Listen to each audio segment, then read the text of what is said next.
नमस्कार।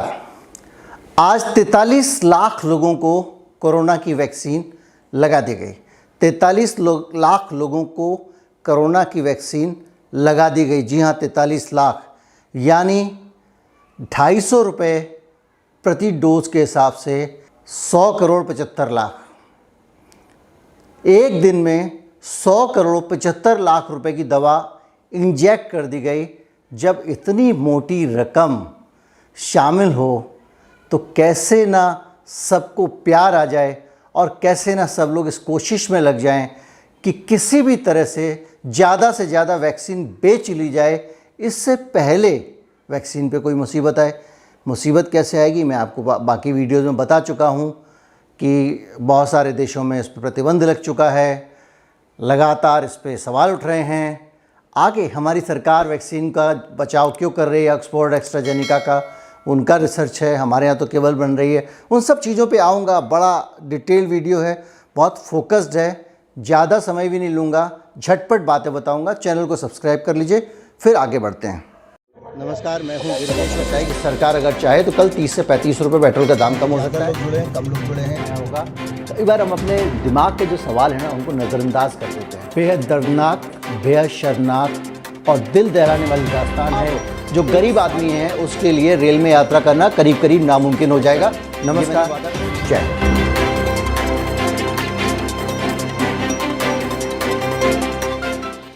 चैनल को सब्सक्राइब कर लिया, अच्छी बात है। दोबारा सब्सक्राइब मत करिएगा। जिन्होंने पहले से सब्सक्राइब किया हुआ है वो दोबारा सब्सक्राइब ना करें, और जिन्होंने दोबारा सब्सक्राइब किया है वो तीसरी बार फिर सब्सक्राइब कर लें, क्योंकि अगर आप लाल से ग्रे हो जाता है तो सब्सक्राइब हो जाता है। बहुत सारे लोगों को नहीं पता, इसलिए बता रहा हूँ। लेकिन अगर ग्रे है उसको दोबारा दबा देंगे तो रेड हो जाएगा, यानी फिर से अनसब्सक्राइब हो जाएगा। अब आगे बढ़ते हैं।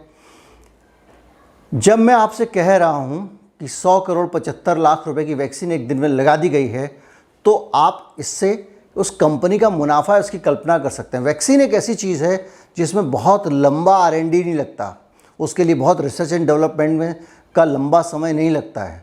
वैक्सीन एक ऐसी चीज़ है जिसको नया इन्वेंट नहीं करना है। वैक्सीन बनाने का एक तरीका, एक प्रोसेस पहले से तय है। जैसे रोटी बनाने का एक तरीका पहले से तय है, आपको रोटी कैसे बनानी है उसकी एक प्रोसेस है, ऐसी वैक्सीन बनानी है उसका एक प्रोसेस है। उसके अंदर जो कॉस्ट आती है वो भी फिक्स है। और ऐसा नहीं है कि सालों साल की बहुत सारी मेहनत हो उससे कोई चीज़ इन्वेंट करके आए। जैसे कोई दवा एंटीबायोटिक वगैरह आता है, उसमें एक नया वर्जन आता है, उसमें बहुत मेहनत लगती है, बहुत सारे रिसर्च होते हैं। और ये जो वैक्सीन है कोरोना वायरस वाली, इसके अंदर तो वैसे भी झटपट में वैक्सीन आ गई है। जितने पूरे ट्रायल होना चाहिए, जो ड्यू टाइम लगता है, जो साल लगते हैं जो वैक्सीन पैदा होने हैं, सबको माफ़ करके इमरजेंसी यूजेस के नाम पे इस झटपट वैक्सीन को पास कर दिया गया। मतलब इस वैक्सीन की कॉस्ट बिल्कुल नहीं है। सबसे पहले ये जो हड़बड़ी हो रही है वैक्सीन लगाने की, कि एक ही दिन में दिन रात 24 घंटे रातों रात टीके लगाए जा रहे हैं, वो क्यों लगाए जा रहे हैं ये कहानी समझने की है। आप सोचिए, दिल्ली सरकार ने 24 घंटे वैक्सीन लगाने की व्यवस्था कर दिया। आप रात को 2:30 बजे जाएं, 3 बजे जाएं, वैक्सीन आपको मिल जाएगी। दिल्ली में नाइट कर्फ्यू है, रात में लॉकडाउन लगा हुआ है, लेकिन अगर आप वैक्सीन लगवाने जाएंगे तो वो नाइट कर्फ्यू की भी बाधा नहीं है। इस कदर डेस्परेशन वैक्सीन बिकवाने के लिए इस देश के सिस्टम में दिखाई दे रहा है।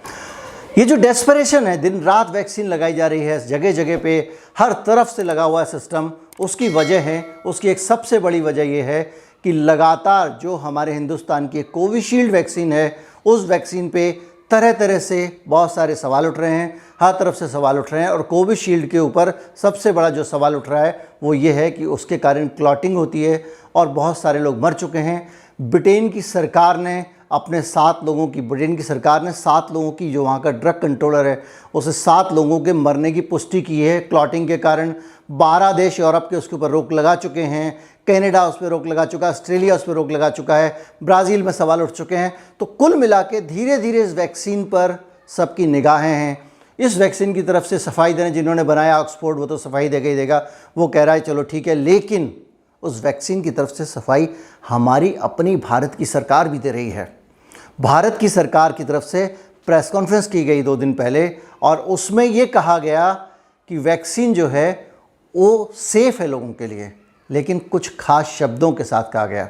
वो शब्द ये कहते हैं कि जो थ्रोम्बोसिस के इवेंट हैं वो चिंता की बात नहीं है। थ्रोम्बोसिस की जो के कारण के जो घटनाएं हो रही हैं वो चिंता की बात नहीं है। थ्रोम्बोसिस का मतलब होता है खून के थक्के जमना, यानी खून के थक्के जमने की जो घटनाएं हो रही हैं वो चिंता की बात नहीं है। सरकार ने इससे इनकार नहीं किया कि इस वैक्सीन से खून के थक्के नहीं जमते हैं। सरकार ने वैक्सीन कंपनी को मदद की, सपोर्ट किया, उसको बचाने की कोशिश की, लेकिन उस भाषा में लपेट कर कि कोई ये ना कह सके कल के दिन कि भैया थक्के तो आ रहे हैं, आपने झूठ कैसे बोल दिया। तो ये तो हुआ एक सपोर्ट, लेकिन ये ताज़ा सपोर्ट है। आप याद कीजिए कि इस वैक्सीन कंपनी को सपोर्ट की शुरुआत कहाँ से हुई थी। हमारे देश के प्रधानमंत्री अगर किसी जगह पे खड़े हो जाते हैं, अगर मेरे कंधे पे हाथ रख देते हैं, इसका एक संदेश होता है, इसका एक मतलब होता है कि भाई मोदी जी का हाथ इसके ऊपर है। अगर मैं इस देश के प्रधानमंत्री मेरे घर आ जाएं तो मेरे इलाके के जो पूरे पुलिस वाले और बाकी लोग मेरा ख्याल रखना शुरू कर देंगे। मेरे दफ्तर में आ जाएं तो वो मेरे दफ्तर की तरफ ध्यान देने लगेंगे। पुणे में सीरम इंस्टीट्यूट में पीएम मोदी खुद चल के गए, वहाँ वक्त बिताया, मीटिंग्स की, बातचीत की। मकसद एक ही था, पूरे देश को ये संदेश देना कि इस वैक्सीन में कोई पंगा नहीं होना चाहिए, पूरे सिस्टम को, सरकार इस वैक्सीन के साथ में है।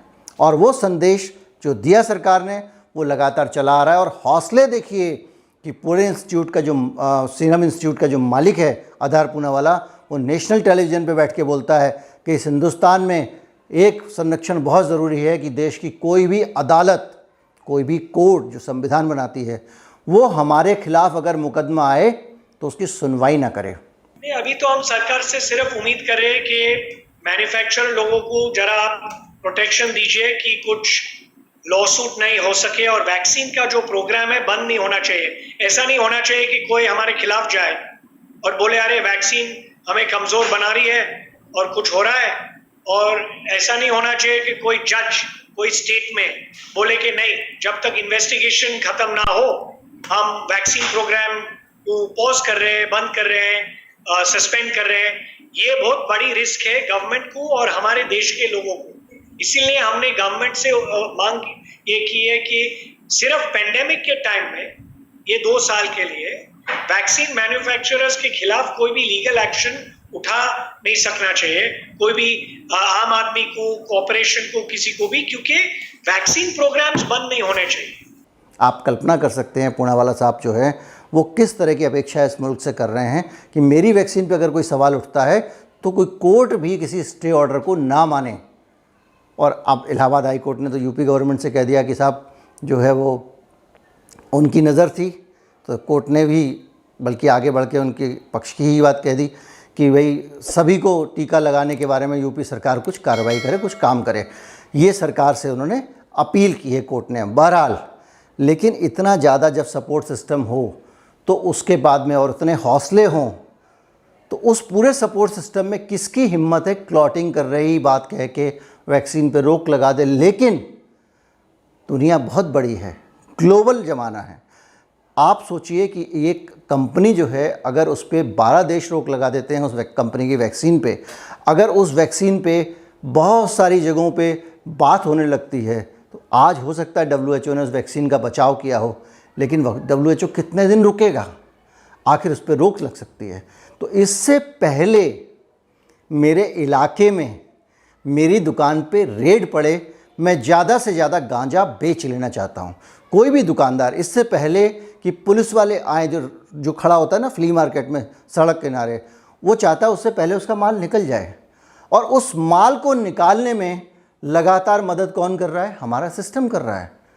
मैं अब आता हूँ कि वो सिस्टम मदद करने में किस हद तक गिर जा रहा है, किस हद तक सारे कानूनों को ताक पे रख दे रहा है। उसके मैं उदाहरण एक एक करके आपको देता हूँ। सबसे पहले मैं आपको बता दूँ कि जो हमारा शरीर है ये हमारा अधिकार है, इस पर किसी का अधिकार नहीं है, इस पर सरकार का भी अधिकार नहीं है। अगर एक अपराधी भले उसने 100 हत्याएं की हों, उसका नार्को टेस्ट करना होता है तो पहले उसकी इजाज़त लेनी होती है, क्योंकि वो उसका शरीर है जिसके अंदर आप कुछ इंजेक्ट कर रहे हैं, कुछ आप उसके अंदर लगा रहे हैं। शरीर के अंदर किसी भी तरह का इंटरवेंशन व्यक्ति की इच्छा के विपरीत नहीं किया जा सकता। आप अस्पताल में भर्ती होते हैं, आपका ऑपरेशन होना होता है, उससे पहले भी डॉक्टर पूरी प्रक्रिया आपको समझाता है, वो आपको बताता है कि हम आपको इंजेक्शन लगाएंगे, इससे थोड़ा दर्द होगा, ज़्यादा दर्द होगा, इसका ये साइड इफ़ेक्ट हो सकता है। और ज़्यादातर मामलों में वो लिखित में आपसे आपकी अनुमति लेता है कि साहब हम आपको ये ट्रीटमेंट दे रहे हैं, इससे ये हो सकता है, और ये आप दस्तखत कर दीजिए कि ये हमने आपको समझा दिया है। इसलिए क्योंकि आपके शरीर पे सिर्फ आपका अधिकार है और आपकी मर्जी के बगैर आपके शरीर पे कोई कुछ नहीं कर सकता। लेकिन वैक्सीन के लिए आपके इस अधिकार को भी छीनने की कोशिश हो रही है।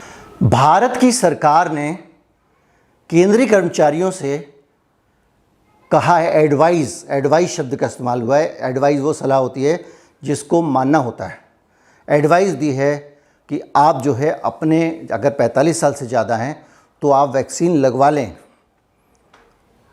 मान लिया कि एडवाइस है, ना माने ये उनका अधिकार है, ठीक है। लेकिन इंदौर का क्या? इंदौर के कलेक्टर साहब ने जो कानून बनाया है उसके बाद तो आप डर जाएंगे। उन्होंने कहा है कि जो सरकारी आदमी दफ्तर में आएगा, कर्मचारी, वो वैक्सीन लगा के ही दफ्तर में आएगा, और नहीं आएगा तो उसके लिए बहुत मुश्किल हो जाएगी और उसको दफ्तर में घुसने नहीं दिया जाएगा। मतलब आप जब दफ्तर में आएंगे तो वैक्सीन लगा के सर्टिफिकेट लेके आए। ये कलेक्टर का ऑर्डर है, यानी फोर्सफुल वैक्सीनेशन, यानी कि असहमति के बावजूद वैक्सीन लगाना, ये अपने आप में बहुत बड़ा अपराध है। पूरी दुनिया में से बहस चल रही है। जो वैक्सीन पासपोर्ट एक नया विषय आया वो यही है कि आप अगर एक देश से दूसरे देश जाएंगे तो वो देश क्या आपसे वैक्सीन का प्रमाण मांग सकता है, क्या उसको मांगना चाहिए। ये अलग मसला है कि ये जो वैक्सीन है इसको लगाने के बाद भी क्या हो जाएगा। मान लीजिए मैंने आज वैक्सीन लगवा ली, एक सर्टिफिकेट ले लिया, तो पता चला कि 4-6 महीने में तो इम्यूनिटी आएगी। ये तो खुद सिस्टम कह रहा है, सरकारें कह रही हैं, वैज्ञानिक कह रहे हैं, तो वो क्या सेफ्टी है? लेकिन इतनी सेफ्टी तो है ना भाई, एक वैक्सीन बिक गई, वहाँ तक ठीक है। आपको इम्यूनिटी आए ना आए, आपको उसके बाद भी मास्क लगाना पड़े तो लगाना पड़े, उसके बावजूद सोशल डिस्टेंसिंग ज़रूरी है, उसके बावजूद आप एक दूसरे को बांट सकते हैं। ये आधारपुरा वाला का खुद का बयान है, मैं नहीं कह रहा हूँ। वैक्सीन, और उसके बाद भी वैक्सीन जो है उसका 60% असर होगा। ज़रूरी नहीं है कि असर हो, ज़रूरी हो नहीं हो, आप 39% में भी हो सकते हैं इनको। ये वैक्सीन, इसके बावजूद सरकार का कलेक्टर कह रहा है कि आपको दफ्तर आना है तो टीका लगवा के आइएगा। फोर्सफुल वैक्सीनेशन हो रहा है हिंदुस्तान में। बिहार में सरकार ने कहा है कि अगर पुलिस वालों ने वैक्सीन नहीं लगवाई तो उनकी सैलरी रोक दी जाएगी। ये ऑर्डर जारी हुए हैं। ये क्या है? ये फोर्सफुल वैक्सीनेशन है। आप वैक्सीन पासपोर्ट वाली लाइन पे अगर आप देखें, आपके शरीर में आपकी इच्छा के विपरीत कुछ घुसाया जा रहा है। वो चीज़ घुसाई जा रही है जिसको लेकर पूरी दुनिया में एक बड़ी कम्युनिटी है जो किसी भी प्रकार की वैक्सीन नहीं लेती, उसका वैक्सीन में विश्वास नहीं है, वो वैक्सीन को हार्मफुल मानती है। वो चीज़ आपको घुसाई जा रही है। भाई ये आपका अपना अधिकार है। हो सकता है आपको लगे कि वो आदमी जाके फिर किसी को बीमारी फैला देगा, तो वैक्सीन लगाने के बाद भी बीमारी फैला सकता है। इम्यून सिस्टम आदमी आने के बाद भी बीमारी फैला सकता है। आपके शरीर में इम्यून सिस्टम आ जाएगा, उसके बावजूद आप कैरियर तो हो ही सकते हैं। बिहार में ही शिक्षा अधिकारियों से कहा गया है कि आप टीचर्स को कहें कि वो वैक्सीन लगवा के आएंगे। सबके ऊपर अनिवार्य कर दिया गया है। आप सोचिए, फोर्सफुल वैक्सीनेशन हो रहा है। दुकानदारों से जुर्माना वसूला जा रहा है। छत्तीसगढ़ में तो गांव-गांव जाके एक मुनादी करा दी गई। कहा गया कि साहब आप लोग जो है वो वैक्सीन लगवा लीजिए वरना पेंशन नहीं मिलेगी।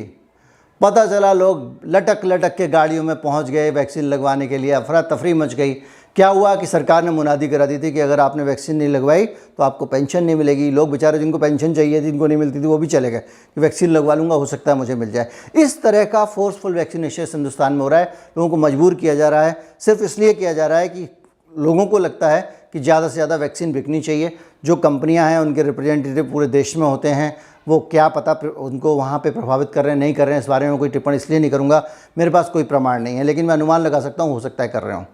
इसके अलावा आता हूँ मैं गुजरात में टेक्सटाइल, इसके अलावा जो कपड़े का कारोबार है, साड़ियों की दुकानें, सारी जगहों पर कह दिया गया है कि भैया वैक्सीन लगवा लो। आपको वैक्सीन के कारण किस तरह की कमाई होती है इसका अंदाज़ा लगाना है तो हमारे पुणे इंस्टीट्यूट के आधार पूनावाला हैं, उनकी अमीरी का किस्सा इस क्लिप में है जो आपको दिखाई दे रही है। आप अंदाज़ा लगा लीजिए, आपको सब पता चल जाएगा। इसके अलावा मैं आपसे 2 गुजारिशें और करूँगा। चैनल को सब्सक्राइब तो करना ही है। ये जो 2 आप देख रहे हैं वीडियो, इन दोनों वीडियोज़ को ध्यान से देखें। ये बहुत काम की वीडियो हैं, दूसरों तक भी पहुंचाएं, क्योंकि मैं वो लेकर आता हूं जो लाने का साहस बहुत सारे लोगों का इस मुल्क में नहीं है। नमस्कार, जय हिंद।